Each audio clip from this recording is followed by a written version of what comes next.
Salam sehat semuanya. Berjumpa kembali dengan kami, tim penanggulangan HIV/AIDS Puskesmas Bojonegoro. Tahukah kamu, tanggal 1 Desember diperingati sebagai Hari AIDS Sedunia. Mengapa penting untuk memahami HIV/AIDS? Supaya kita bisa melindungi diri kita dan apabila kita sudah terinfeksi, kita bisa mencegah penularan kepada orang lain. Lalu, apa itu HIV/AIDS? HIV adalah singkatan dari Human Immunodeficiency Virus, yaitu virus yang menyerang sistem kekebalan tubuh manusia. Tubuh kita memiliki kemampuan untuk melawan benda atau makhluk asing melalui sistem kekebalan tubuh. Perlawanan terhadap benda atau makhluk asing tersebut biasanya dilakukan oleh sel di dalam tubuh manusia yang disebut sebagai sel CD4. Setelah masuk ke dalam tubuh kita, HIV menginfeksi sel CD4 dan terus menggandakan diri. Kemudian HIV baru hasil penggandaan menginfeksi sel CD4 lain dan siklus ini terus berjalan. Saat HIV menggandakan diri, sel CD4 dirusak dan menjadi tidak efektif dalam memerangi infeksi yang masuk ke dalam tubuh. Jika hal tersebut dibiarkan, maka akan timbullah AIDS.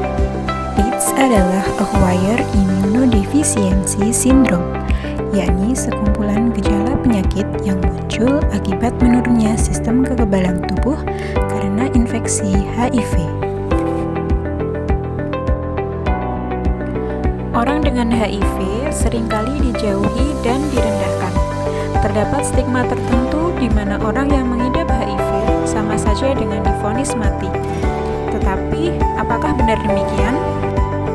HIV merupakan virus yang dapat menular dari satu orang ke orang lain, tetapi media penularan HIV dapat dikatakan terbatas.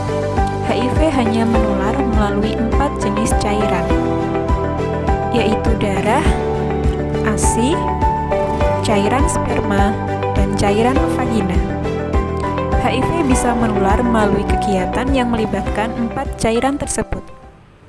Misalnya melalui penggunaan peralatan suntik yang tidak steril seperti pada pengguna narkoba jenis suntik, jarum tato tidak steril, berhubungan seks berganti-ganti pasangan tanpa kondom, transfusi darah dari donor yang terinfeksi HIV, serta dapat menular melalui proses kehamilan, kelahiran, dan menyusui dari ibu positif HIV.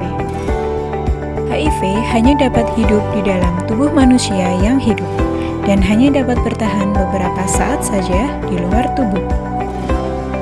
HIV tidak dapat menular melalui air ludah, air mata, muntahan, kotoran manusia, dan air kencing. HIV juga tidak ditemukan di dalam keringat. HIV tidak dapat menembus kulit yang utuh dan tidak menyebar melalui sentuhan dengan orang lain yang terinfeksi HIV, atau sesuatu yang dipakai oleh penderita yang terinfeksi HIV seperti penggunaan perabot makanan atau minuman bersamaan dan penggunaan toilet atau air mandi bergantian. HIV tidak menular melalui gigitan nyamuk atau serangga penghisap darah yang lain.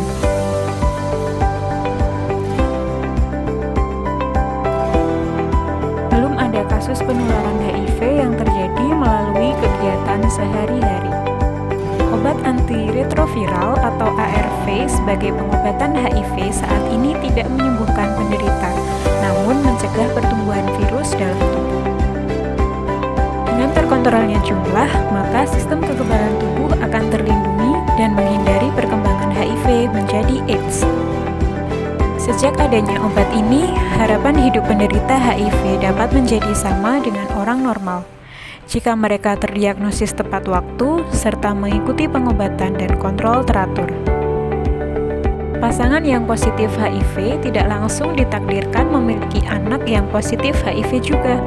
Hal ini dihasilkan dari pengobatan yang menyebabkan jumlah virus cukup rendah sehingga tidak menginfeksi janin. Pada proses kelahiran, ibu akan menjalani proses kelahiran dengan bedah sesar sehingga menghindari kontak dengan darah ibu. Setelah itu, bayi baru lahir akan diberikan antiretroviral untuk mencegah kemungkinan virus yang masuk saat kelahiran. Hasilnya, dalam situasi seperti ini, kesempatan bayi untuk tertular HIV dari orang tuanya diperkirakan kurang dari 1/100. Memang kesetiaan berobat adalah kunci untuk menghindari perkembangan infeksi HIV menjadi AIDS. Tetapi, stigma sosial dari masyarakat yang ada menghalangi penderita untuk datang berobat rutin. Mungkin hal ini dapat dirubah dari diri kita sendiri. Memberikan dukungan dapat merubah kehidupan banyak penderita HIV untuk berani berobat dan menjalani kehidupan yang lebih baik.